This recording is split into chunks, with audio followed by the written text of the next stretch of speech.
Atenção, aluno do Colégio Estadual Alberto Santos Dumont.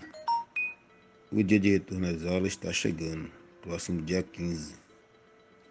O retorno será de forma remota, ou seja, vocês estudarão em suas casas. O estudo será feito pela internet através da utilização de ferramentas digitais ou por materiais pedagógicos impressos. Para maiores informações, ative o seu e-mail Enova. Através do e-mail Enova, você terá acesso a diversas ferramentas digitais. A sua matrícula já foi renovada automaticamente na série posterior a que você estava matriculado em 2020.